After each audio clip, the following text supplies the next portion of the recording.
मुलाखत घ्यायची आहे, तुमचे मतं जाणून घ्यायचे आहेत की पालकांमध्ये बदलाची गरज आहे, विद्यार्थ्यांमध्ये गरज आहे की शिक्षणामध्ये की शासनामध्ये, अशा प्रकारचे आपण ऑल ओव्हर क्वेश्चन विचारून तुमची मुलाखत मला द्या. तुम्ही एवढा मोठा चान्स दिला त्याबद्दल तुमचे आभार. आणि आपण आपली सुरुवात करूया. तर सर, आधी मला जाणायला आवडेल की तुम्ही केव्हापासून शिक्षक झालात किंवा इथचे प्राचार्य झालात आणि तुमची कारकिर्दी वगैरे. मला या शाळेमध्ये येऊन जवळपास 36 वर्ष पूर्ण झालेलं आहे. आता शेवटचं वर्ष आहे. या शाळेची स्थापना 1976 पासूनची आहे. तर सुरुवातीला मी जेव्हा इथे लागलो तेव्हा या शाळेची पटसंख्या जवळपास 850 होती आणि आज आम्ही 200वर येऊन ठेवलेला. तर तेव्हा त्या गावामध्ये इंग्रजी माध्यमाच्या शाळा नव्हत्या, ज्याला आपण कॉन्व्हेंट म्हणतो. ही कॉन्व्हेंट नव्हत्या. गव्हर्नमेंटनं खूप कॉन्व्हेंटला परवानगी दिली आणि आमच्याकडं भरपूर संख्या असताना तेव्हा आम्हाला शिक्षक पुरवल्या गेले नव्हते. त्यामुळे साहजिक पालकांची नाराजी वळवली आणि म्हणून आमचे विद्यार्थी असे कमी होत गेले. आणि सध्याचा जर काळ पाहतो आपण तर पालकांचा ओढा हा कॉन्व्हेंटकडे आहे.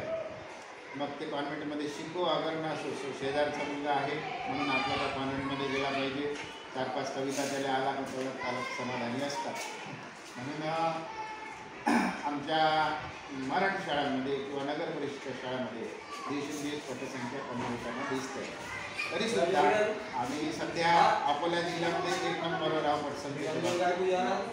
अकोला जिल्ह्यामधनं ही आमच्यासाठी म्हणजे पालकांचा आमच्यावर असलेला विश्वास आहे आणि यासाठी आम्ही आमची पटसंख्या टिकून राहण्यासाठी सगळे शिक्षक दिवसभर पूर्ण पिरियड घेतात.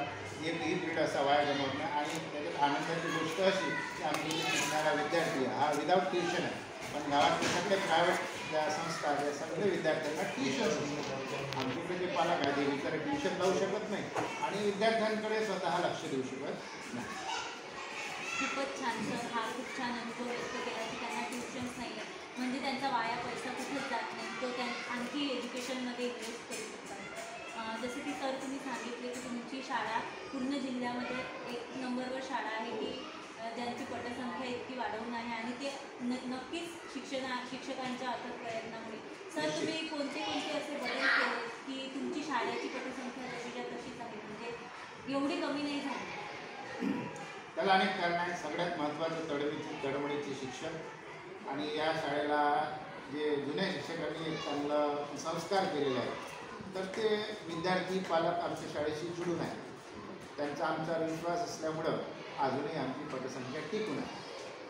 त्यामुळे आम्हाला पटसंख्येसाठी पण आता इंग्रजीचं फॅड इंग्रजी माध्यमाचं म्हणा किंवा बालवाडी नसल्यामुळं बरेचसे पालक प्रायव्हेट संस्थेमध्ये ॲडमिशन घेतात, बालक मंदिरामध्ये किंवा कॉन्व्हेंटमध्ये आणि तिथंच पहिली टाकून देतात. त्यामुळं आम्हाला पहिलीसाठी मग आता दिवसेंदिवस पटसंख्या. तर यावर्षी आम्ही माननीय शिवसाहेबांना विनंती केली की जर आपल्याला पटसंख्या सुधारायच्या असतील तर आपल्याला काही ग्रासरूटवर बदल करावे लागतात. आणि त्यासाठी आम्ही इथं वाशिमजवळ एक साखरा नावाची शाळा आहे, जिल्हा परिषदेचीच आहे. तर त्या ठिकाणी त्या शाळेची गाथा पाहायला आम्ही सगळे शिक्षक गेलो आणि सोबतच आमचे माननीय शिवसाहेब होते. तर त्यांच्या पण आम्ही लक्षात आणून दिलं की हे आपल्याला या ठिकाणी जर आपण केलं तर निश्चितच आपली पटसंख्या टिकून राहील आणि आपल्याला आपली शाळा पण चांगली राहील आणि चांगले पालक लोक आपल्याकडे वळतील टाकायला. आणि त्यामुळे आम्ही मग यावर्षीपासून सेमी इंग्रजीचा वर्ग पहिलीपासून सुरू केलेला आहे. आणि तिकडं बालवाडीला तिकडं मुलं जाते म्हणून आमच्या नगर परिषदेने या ठिकाणी कॉन्व्हेंटची सुद्धा व्यवस्था करून दिलेली आहे. आम्ही सगळे शिक्षक त्या कॉन्व्हेंटला अगदी जवळपास पहिलंच वर्ष असल्यानंतरही आमचे जवळपास आता 32 ॲडमिशन्स यावर्षी झालेल्या आहे. आणि पहिलीला पण यावर्षी बऱ्यापैकी मागच्या वर्षी 16च पटसंख्या होती, यावर्षी अगदी 21 झालेली. म्हणजे पॉझिटिव्ह प्रतिसाद मिळत आहे. निश्चित. म्हणजे जर सरकारी शाळेमधली किंवा झेडपीच्या शाळेमधली जर संख्या वाढवायची असेल तर बदल हा बदल आपण आधुनिकतेनुसार जर प्रवाहानुसार जर चाललं तर निश्चितच आपल्याला त्यातलं काही ना काही मिळेल. जशी तुमची शाळा बदल करत आहे, मीही या शाळेची विद्यार्थिनी आहे. तर कळीवळीने जर सगळे सोबत येऊन गावातले बदल करत गेले तर नक्कीच आपल्या शाळेचा विक्रमी आपली पटसंख्या वाढेल आणि नक्कीच होईल. आणि शिक्षकांची जे त्यांना म्हणजे आता मला एक प्रश्न आहे की शिक्षकांना शिकवण्यासाठी एक अपॉर्च्युनिटी हवी असते. शिक्षक तर शिकवतात, लोकांमध्ये खूप म्हणजे गैरसमजूत आहे की सरकारी शाळेचे शिक्षक शिकवत नाही. तर त्यांच्यासाठी तुम्ही काय कराल, म्हणजे पालकांना समजूत घालाल त्यांची? निश्चितच हा एक एकदम चांगला प्रश्न आहे. असा समज आहे की मराठी शाळेचं चांगल्या प्रकारे डिजिटल यूट्यूब शिकवल्या जाते. माझं म्हणणं तरी असं आहे की डिजिटलपेक्षा तो मुलगा दररोज शाळेत आला पाहिजे. पालकांनी जर दररोज शाळेत पाठवला, आणि आमचा असा अनुभव आहे आतापर्यंत, शाळेत मुलं तेच मागे राहतात जे गैरहजर राहतात. गैरहजर राहतात म्हणजे पालक लोक किंवा ते असहाय असतात त्यांच्या मुलांमुळं. त्यामुळं तेच मुलं प्रत्येक वर्गातले एक दोन दोन पालक असे आहेत की ते लक्ष देऊ शकत नाही, आणि त्यामुळं तेच मुलं मागं राहतात, बाकी कोणतीच मुलं मागं राहत नाही. असा आमचा अनुभव. चांगलं. आणि एक आणखी प्रश्न की आता डिजिटलायझेशन झालं, जसं मोबाईल, मग यामुळे तुमच्या विद्यार्थ्यांवर परिणाम होतात का, की मोबाईलचा खूप यूज करतात किंवा शाळेवर त्याचा परिणाम, अभ्यास करत नाही? डिजिटलायझेशनमुळं थोडा बहुत फरक पडतो, एवढा फरक पडत नाही. माझा तरी असा अनुभव आहे की त्या शिक्षक आणि पालक आणि विद्यार्थी याचा जर त्रिकोण जुळला तर डिजिटल हा समजा एक साधन म्हणून उपयोग होऊ शकतो. बाकी एवढा माझ्या तरी अनुभवातून डिजिटलच पाहिजे एवढा आहे. ते संबोध काही विज्ञानाचे आणि इतिहासाचे जे संबोध असतात ते संबोध स्पष्ट करण्यासाठी ठीक आहे, गुणवत्ता वाढवण्यासाठी थोडासा सहाय्य आहे, पण एवढा नाही. बेसिक जे असते विद्यार्थी तयार 1 ते 5, 1 ते 5मध्ये जर विद्यार्थी व्यवस्थित वाचन देण्यात त्याला आलं तर पुढे तो आणखी एक प्रश्न निर्माण होता तुमच्या शाळेमध्ये आमच्या शाळेमध्ये आणि वेगवेगळ्या प्रकारचे पुस्तकं आहेत. शनिवार रविवारी आम्ही देवाणघेवाण करतो विद्यार्थ्यांना, आणि जे चांगले विद्यार्थी आहेत त्या अभ्यासासोबत ते पुस्तकं वाचतात, आणि ते वाचल्यानंतर थोडं बहुत त्याच्यात परिपाठाच्या वेळेस ते सुद्धा करतात. तर परिपाठामध्ये सर तुमची संकल्पना खूप वेगळी आहे, कारण मी या शाळेतून शिकलेली आहे. तर परिपाठ प्रत्येक वर्गाचा असतो, प्रत्येक विद्यार्थ्याला समोर येऊन बोलावं लागेल. त्याचं काही तुम्ही सांगाल का, कशा प्रकारे होतो तो आताही तसा थोडा चेंज झाला त्यामध्ये? परिपाठ म्हणजे एक शाळेनं उपलब्ध करून दिलेला प्रत्येक विद्यार्थ्याला स्टेज आहे. कारण भाषणाच्या वेळेस एवढ्या जणांची भाषणं आपण घेऊ शकत नाही, पण परिपाठ असा आहे की प्रत्येक वेळेस विद्यार्थ्यांचे शेवटचा पोरगासुद्धा एखादा सुविचार तरी सांगण्यासाठी समोर येईल. त्यामुळे त्यांचं स्टेज डेअरिंग हे आतापासून वाढवण्यास मदत होते. आणि जवळपास परिपाठ 15 मिनिटाचा असतो. त्या 15 मिनिटामध्ये ओव्हरऑल सगळी माहिती विद्यार्थी अतिशय आनंदानं आणि संचलनसुद्धा एवढं उत्कृष्ट पद्धतीनं करतात की एखाद्या निवेदिकेला सोडणारं असं संचलन मुलं करतात. त्यांच्या लहानपणीपासून त्यांच्या घेणारी गोष्ट आहे, त्यामुळे खरंच कॉन्फिडन्स वाढतो. आणि सर शाळेतल्या प्रत्येक विद्यार्थी सहभागी होण्यासाठी काय करतात, म्हणजे काय नवीन टेक्निक? काही नवीन टेक्निक वापरला. ग्रुप हा ग्रुप झाला, उद्या तो ग्रुप, परवा तो ग्रुप, त्याच्यानंतर तो ग्रुप. कारण प्रत्येक ग्रुपमध्ये जेवढे विद्यार्थी आहेत त्यांना सहभागी व्हावंच लागतं. आणि आता जागतिक लेवलमध्ये तुम्हाला माहिती आहे बुद्धिबळ हा गेम आपल्या भारतासाठी विश्वविक्रम स्थापित करत आहे. तर तुमच्या शाळेमध्ये स्पोर्ट्सचे इनडोअर आउटडोअर गेम्स असे होतात का? आमच्या तेलाऱ्यातल्या नवे तालुक्यातली आमची एकमेव शाळा आहे की इथे सगळे खेळ आधुनिक खेळवल्या जातात. मग खो खो असो, कबड्डी असो, व्हॉलीबॉल असो. व्हॉलीबॉल फक्त कॉलेजमध्ये ग्रॅज्युएशनवाले पोरं खेळतात, पण आमची शाळा अशी आहे की 7वी 8वी दरवर्षी मुलं आमचे व्हॉलीबॉल खेळतात आणि चांगले तयार होऊन जातात. फक्त तिथे हायस्कूलमध्ये गेल्यानंतर त्यांना ग्राउंड उपलब्ध होत नाही किंवा तसं वातावरण भेटत नाही, त्यामुळे त्याच्यात ते प्रगती होत नाही. मी असतानाच आपल्या शाळेत व्हॉलीबॉल आलेला तेव्हापासून पण अजूनही सुरू आहे. आणि चेस सारखा गेम सर?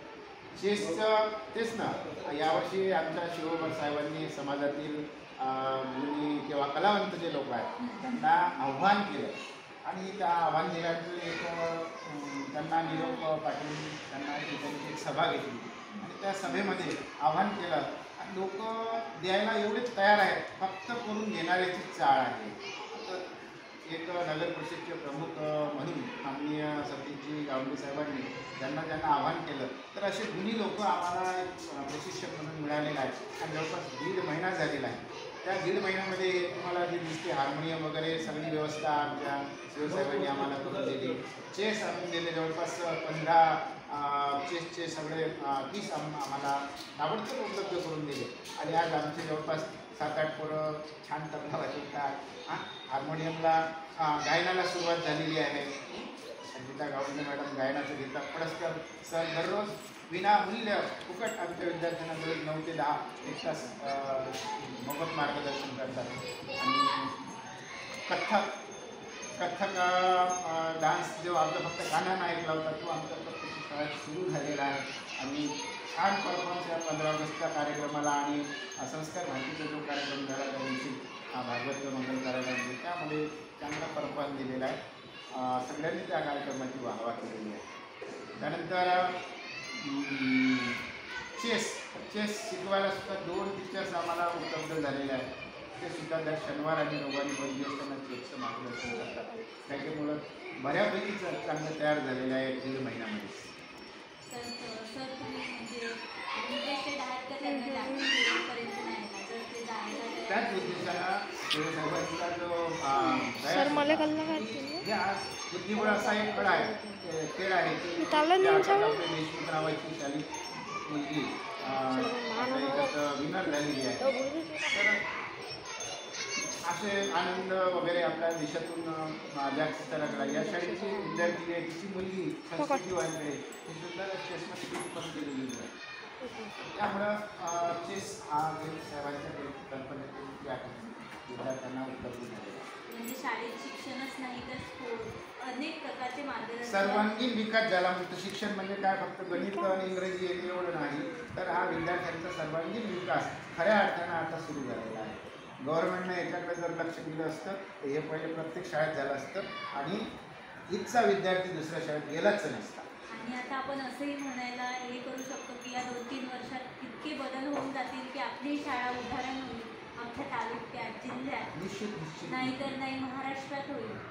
म्हणजे असे जर उपक्रम राबवले तर नक्कीच सरकारी शाळेची सुद्धा संख्या वाढेल. कारण पालकांना सुद्धा फ्रीमध्ये एज्युकेशन मागच्या वर्षीपासून कॉन्व्हेंटमध्ये येणं आमच्या शाळेमध्ये सुरू झाले विद्यार्थी. आज या वर्षी 3-4 आले, काल मागच्या वर्षी 5-6 जण आले होते. नक्कीच सर, शेवटी जाता जाता तुम्ही काय सांगाल आम्हाला प्रेक्षकांना की सरकारी शाळा किंवा अनेक अशा शाळांना ज्यांची पटसंख्या कमी होत आहे, शिक्षकांना म्हणजे त्यांची नोकरी सोडून द्यावी लागत आहे कारण पटसंख्या नाही, या सर्वांना तुम्ही काय सल्ला द्याल शेवटी? शासनाला काही ठराविक याच्यावर थोडंसं चिंतन करायची गरज आहे. सगळ्या ठिकाणी पुरेसे मुबलक शिक्षक द्यावे. मुख्याध्यापकाचं काम मुख्याध्यापकाला करू द्यावं. त्यानंतर हे जो ऑनलाईन कामं मुख्याध्यापक स्पेशल असलं तर तो करू शकतो, पण त्याच्यात जर वर्ग आणि प्लस हे जर असलं तर गुणवत्तेमध्ये थोडं आपण कमजोर पडू शकतो. तर त्यामुळं हे सगळं करण्यासाठी शिक्षकाला पूर्ण वेळ दिला पाहिजे. आणि शिक्षकासोबतच जी शासकीय यंत्रणा आहे वरची यांनीसुद्धा त्यांच्या पाठीशी राहणं गरजेचं आहे. त्यांना प्रोत्साहन देणं गरजेचं आहे. त्यांना काय मदत लागते, जसे आता शिवसाहेबांनी यावर्षी आमच्यात लक्ष घातलं आणि त्यामुळे हा सर्वांगीण विकास होत आहे. तसं जर प्रत्येक शाळेकडं गावासोबतच जर शासनानं जर त्या शिक्षकाच्या मागे राहिलं मला नाही वाटत पुन्हा गावातला मुलगा शहरात जाईल म्हणून. धन्यवाद सर, तुम्ही वेळातला वेळ दिला आणि मुलाखत दिली. नक्कीच यामधून सर्वांना मदत होईल आणि आपली शाळा जशी पुढे जात आहे अख्ख्या महाराष्ट्रातली शाळा पुढे जातील. धन्यवाद.